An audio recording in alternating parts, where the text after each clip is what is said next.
I got my hat on, I got my N7 armor on, and welcome to the wonderful world of ad-free YouTube by Mad Mikeey Gaming, where we like to talk about games for the love of it. Mad Mikeey Gaming. G'day all you mad gamers out there, I'm Mad Mikeey and I come from the bloody land down under, and in today's gaming news reactions, opinions, the show where we talk about what's going on in the wonderful world of the gaming community, or just, gaming news and such, where we talk about what's going on and we get a reaction, give an opinion. If you're looking for something like this, oh my god, legit, that is awesome, man. Oh my god, I can't believe it. Probably not the channel for you. So let's get into the first headline of today, and I'm slowly beginning to think that this is turning into a Cyberpunk CD Projekt Red kind of, channel. Maybe not.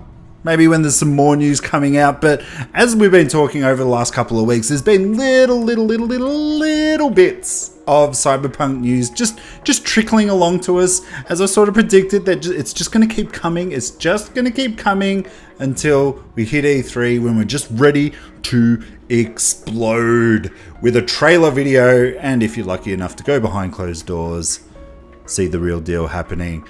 But CD Projekt Red said its upcoming Cyberpunk 2077 game RPG is going to be more ambitious than The Witcher 3. Now, The Witcher 3 was pretty friggin' ambitious, so we'll leave it at that so far. But PC Gamer reports that CD Projekt Red briefly discussed Cyberpunk 2077, comparing it to the company's critically acclaimed RPG from 2015. They went on to say Cyberpunk is now our new Witcher 3, but even more ambitious. CEO Adam Wachinski said, "Our goal is to establish a new blockbuster franchise from the beginning. We work in a new universe, futuristic universe. We believe it's very appealing to players, not just RPG players, but this is a true RPG, like Witcher 3, for mature audience. It's handcrafted, detailed, and of course, open world, with open-ended gameplay, the way the game should be." I'm looking at you. I don't know who I'm looking at. Do you know who I'm looking at? Is it you? But yes, they are planning on having a great game, more ambition than Witcher 3. We believe that we can aim at a more ambitious goal, business goals as well. Of course, still having gamer-centric focus and quality focus as a main priority. Oh, these guys, they're sweet talking me. I'm not gonna lie. Like, I'm like at a bar and they've just bought me a drink and they're just like, "Hey Mikey, have you heard of Cyberpunk 2077? It's gonna be the greatest game alive." I'm like, "Hey, I've heard this line before, CD Projekt Red. I've heard it. Lots of people have claimed it, but they've underdelivered. But I think that these guys might just friggin' do it."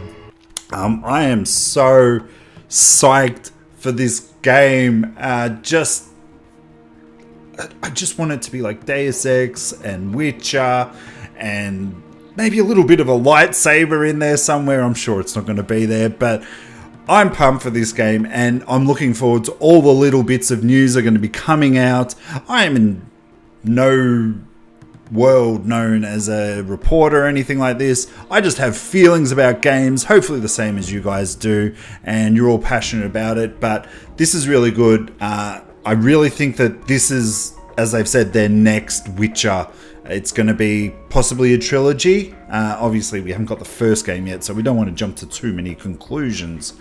But as the title says in the whole thing, they wouldn't be talking about Cyberpunk without talking about The Witcher, which I suppose they already have. At the same seminar, he also shot down. Bang, bang. He shut you down. Bang, bang. Any hopes of Witcher 4? a sentiment CD Projekt Red has expressed before.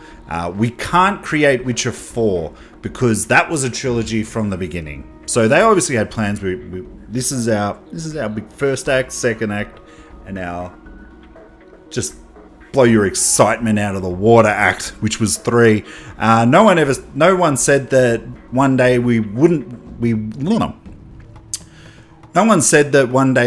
decide to develop something in the Witcher universe, but now we're focusing on the Cyberpunk and Gwent. So I guess we're still getting a bit of Witcher, which is good. Look, everybody's really pushing to have a series spin-off, or maybe even just a series new trilogy. But look, guys, they've been working on Cyberpunk for so long. This is their new baby, and CD Projekt Red, Remedy, Rockstar Games, all those fantastic companies, not Ubisoft, they push it out a bit too much. But when you bring out a game, not every year, but you build up a bit of hype, you lay the groundwork, and then you keep moving on, and then they're doing it perfectly right now. This is perfect how they are just trickling out little bits of information. We really just had initially, like a couple of years ago, just that trailer, and that was all they really said about it, other than the fact that it was based on the pen and paper. We obviously know what Witcher was based on the books, but we don't really know where or what Cyberpunk is going to be. It's going to be their own baby, and I'm pumped. Are you guys pumped? Hopefully, if you're watching this video, you're pumped.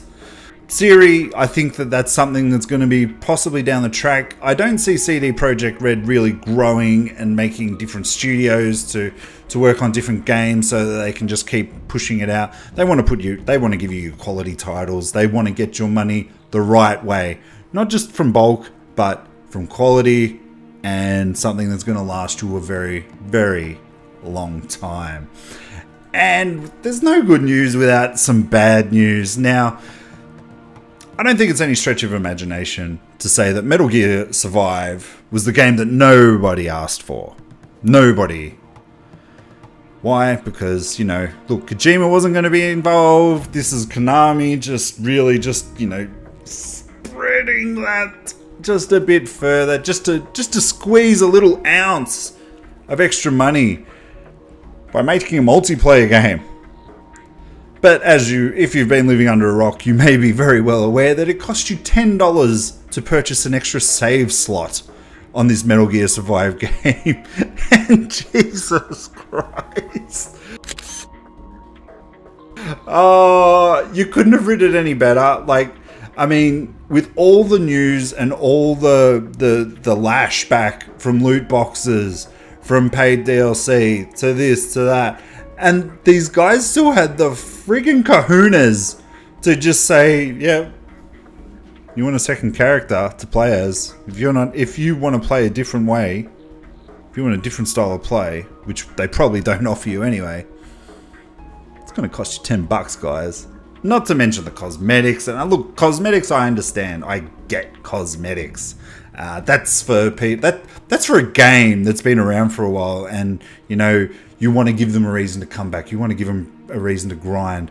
From all indications of what I've heard of this game, it is a grind. But the sad thing is that the gameplay, the action, is all there from the Metal Gear Solid 5 Phantom Pain. The work that Kojima just laid bare.